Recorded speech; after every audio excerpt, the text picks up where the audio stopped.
Our khatib for today is, we have a distinguished guest, one of our alumni from IRKHS, Al-Ustad Al-Fadil Dr. Ma'ruf from Nigeria. فليتفضل مأجورا ومشكورا. السلام عليكم ورحمة الله وبركاته.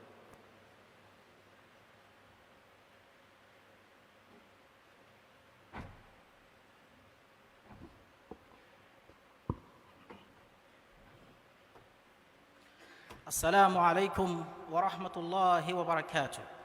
السلام. الله أكبر الله أكبر الله أكبر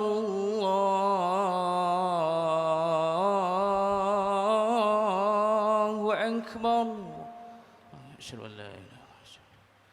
أشهد أن لا إله إلا الله.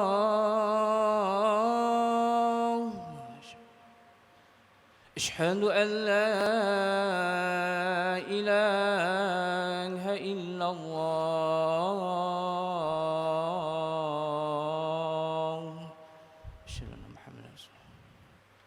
أشهد أن محمدا رسول الله.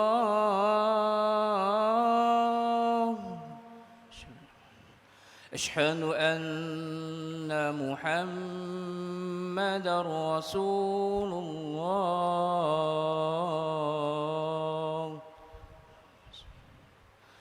حي على الصلاة.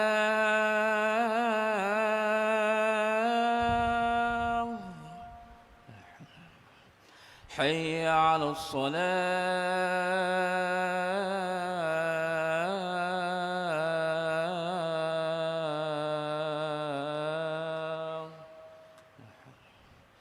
حي على الفلاح.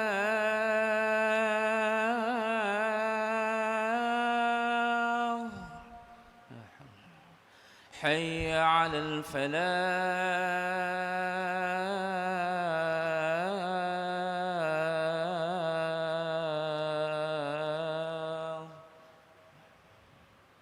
الله أكبر الله أكبر. لا إله إلا الله.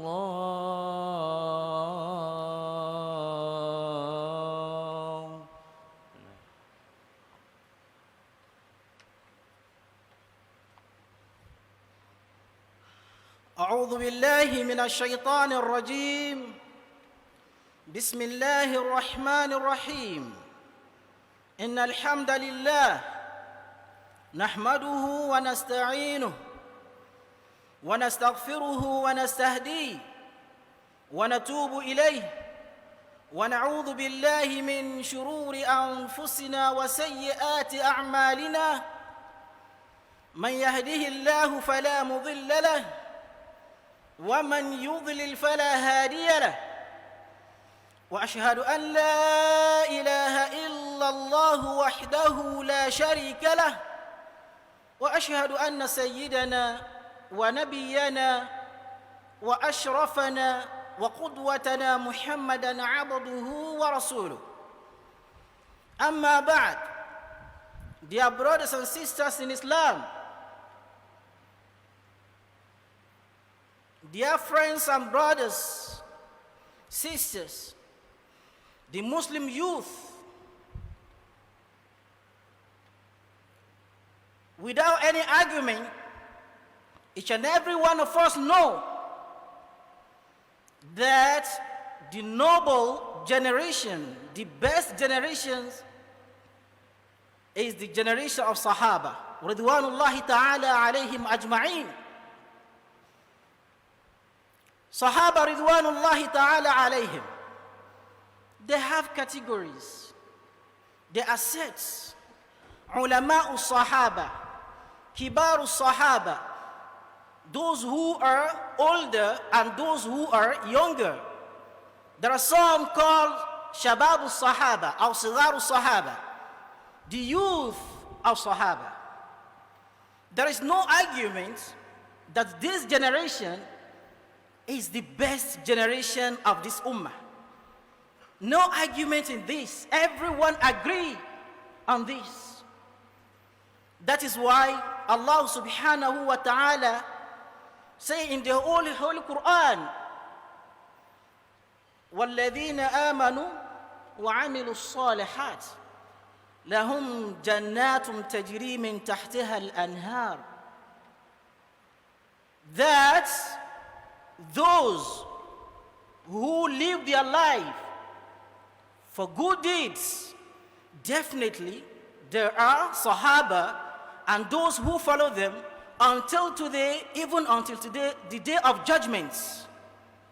Allah subhanahu wa ta'ala has prepared a lot of goodness, a lot of beautiful things for them in Jannah. Dear brothers and sisters in Islam, if we truly believe that Sahaba ridwanullahi ta'ala alayhim, they are our role models as we claim, but so unfortunate that we are calling them as our role model, but we are no longer following their footsteps. Most especially we youth of today's world, Muslim youth. If we look at the youth of Sahaba, Shabab al-Sahaba, Ridwanullahi ta'ala alayhim ajma'in, what did they do to attain this kind of respect in the sight of Allah subhanahu wa ta'ala and recognition? Dear brothers and sisters in Islam, if you look into the lifestyle or the history of the Prophet Muhammad sallallahu alaihi wasallam, where he used to give talk, where he used to give khutba, where he used to give talk to Muslims before Hijrah, it was in the house of a very young Sahaba. This Sahaba was just around 12 years old. Let's say is before 15 years of age. Very young. Aisha radiyallahu ta'ala anha, how was she with the Prophet Muhammad sallallahu alayhi wasallam? Even how old was Aisha until the death of the Prophet Muhammad sallallahu alayhi wasallam? How did they make it? These are Sigaru Sahaba. Anas bin Malik radiyallahu ta'ala anhu, the khadim of Rasul sallallahu alayhi wasallam, according to an authentic source, that he reached the house of Prophet Muhammad sallallahu alayhi wasallam at age of 10 or 11. And in hadith he narrated that he spent another 10 years with Prophet Muhammad sallallahu alayhi wasallam. So with all the knowledges and all the benefits we gain from the knowledge of Anas, so he was only 20 years old to attain all this. If we look into the Quran, we see that Allah subhanahu wa ta'ala said, السابقون الأولون من المهاجرين والأنصار, from us, the first generations, those who are the first, من المهاجرين والأنصار, among the muhajirin, the immigrants, والأنصار, and their helpers in Medina, والذين اتبعوهم بإحسان رضي الله عنهم ورضوا عنه, that these noble people, they were pleased with Allah, and Allah subhanahu wa ta'ala is also pleased with them. There is no one that we ask you as a Muslim youth to just be exactly like Anas bin Malik. No one we ask you that you must be like Al-Aqram. No one we ask you, dear brothers and sisters, that you have to be, you must be like Abdullah ibn Umar. Nobody we ask you, dear brothers and sisters, that you have to be like Aisha or Salama. You can never be like them. There is no way you can be like them. And you are not asked to be exactly the way they are. The only thing you are asked to do is just to take them as your role model. You have to be sincere with yourself. I see that there is a very big gap between this generation and our youth of today, the Muslim youths of today, there is a very big gap between us and these noble people. My question is, who is going to fill this gap? Dear brothers and sisters, this is one of those enemies of Islam they are using against Islam, especially those who are actually not learn about Islam very well. They are using it to say that, how will you say that this Sahaba is at age of 12, then he fought in the battle of Badr or in the battle of Uhud? This Sahaba is just 17 years old. How it is possible? When you are claiming that Aisha is 19 years old and she narrated this hadith and this hadith and this hadith, it is not possible. You ask them. Look at footballers. See some athletes at age of 17, 16, 15 years of age, they already build up. You will see them and then you will think they are at maybe 30 or 35 years of age, where it is not possible. These are the people that sit jamban bi jamb ma'a Rasul sallallahu alayhi wa sallam. You are not asked to be like them, but we youth of today, we are so far and there is a very big gap between us and them. We have taken another role models instead of following the footsteps of these people, only for us to change our stand right now and fill the gaps between us and them. We cannot reach their level. There is no way we can reach that. Some of them were promised Jannah from dunya. There will never be another Uhud. There will never be another Badr. There will never be another Bay'atul Ridwan, Bay'atul Hudaybiyah. There will never be those things again. This is their own opportunity. They are the best mankind, best being of this ummah. But dear brothers and sisters, the only thing we just need to know and to work on is that we should change a lot of things, especially we youth. Number one thing that distinguishes these people from us is that they did whatever they do for the sake of Allah subhanahu wa ta'ala. Al-ikhlas fil amal. Al-ikhlas, they have good intention, they have ikhlas, sincerity in whatever they do. That is what distinguishes them from us. Look at how we are mentioning their name. Every time we mention their name, Subhanallah al-Azim, what did they do? If a 450 kilometers journey under the persecution, under the stress, there is no AC, no car, no anything, from Mecca to Medina can be nullified with bad intention. Dear brothers and sisters, your salat, your zakat, your any good deeds can be rejected by Allah subhanahu wa ta'ala if your intention is not pure. We have to check the intention of why we are going to university, why we are learning. So surprising. Most of us, even we want to give khutbah, even we want to lead salat, even we want to do this, we want to do that. The first intention to go to university, to go and learn, is that if I graduate now, I need to find a very nice job. There is no harm in this one. It's very good. At least you will be earning from a halal source. It's nice. It's good. It's a good idea. But dear brothers and sisters, if you go back and see the history of Islam from the beginning until today, even look at our ancestors, look at our Salaf al-Salih. Those books, Riyadh al-Salihin, Hadith al-Nawawi, Sahih al-Bukhari, Sahih Imam Muslim, those books that are very, very, you will see that these books are blessed by Allah. The intention behind those books were not because they want people to know them. It wasn't for fame. It was sincerely, they wrote them for the sake of Allah. And Allah subhanahu wa ta'ala gave them dunya wal akhirah. Dear brothers and sisters, it is not too late to check our intention.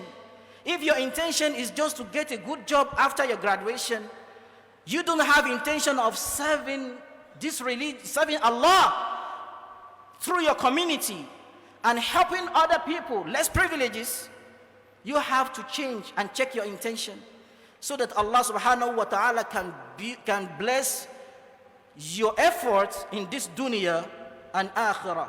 أقول ما تسمعون وأستغفر الله لي ولكم ولسائر المسلمين من كل ذنب وخطيئة فاستغفروه إنه هو الغفور الرحيم.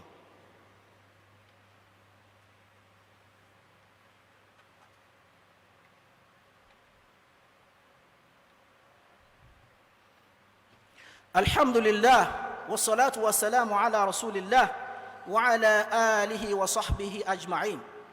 There is a Sahaba. This Sahaba is not known to everybody, is not known to everyone. Not all Muslims, lay Muslim men may not know this Sahaba. His name is Salama bin Amr al-Aqwa.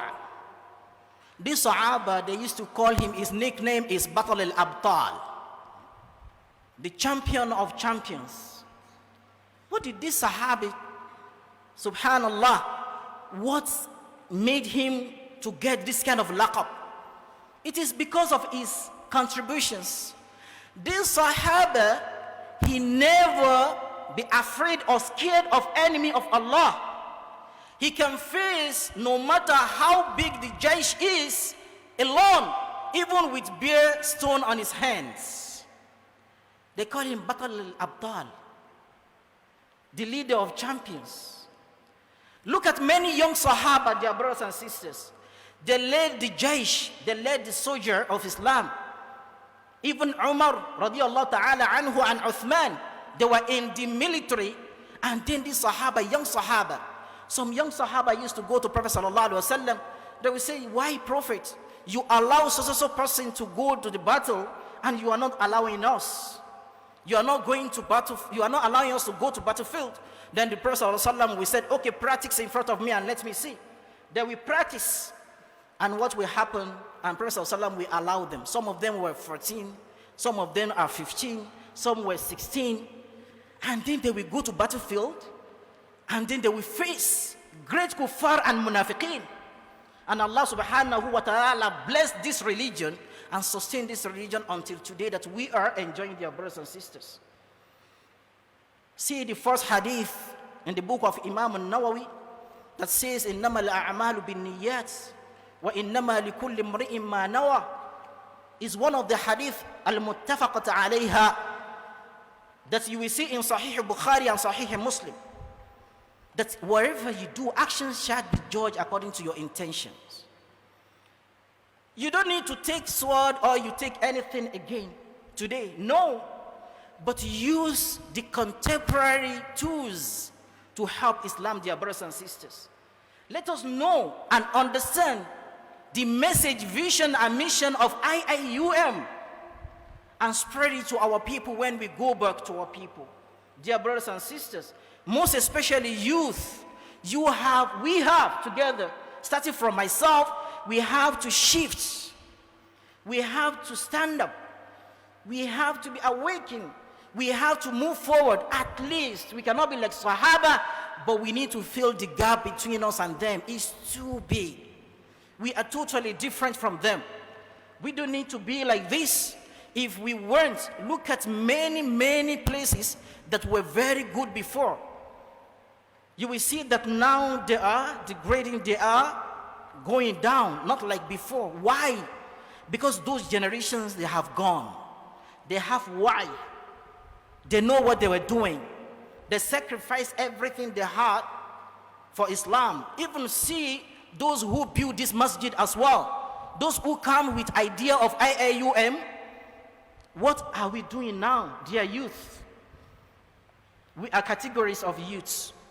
Some of us, we don't even know what we want to do with our life. And some are not knowledgeable. They don't learn at all. They don't have opportunity we have like this. So sad. Some have, but they have and they take wrong knowledge. They become terrorism. They're spreading terrorism around the world in the name of Islam. This is not what Islam teaches us, your brothers and sisters. They spread certificates of hell to other people.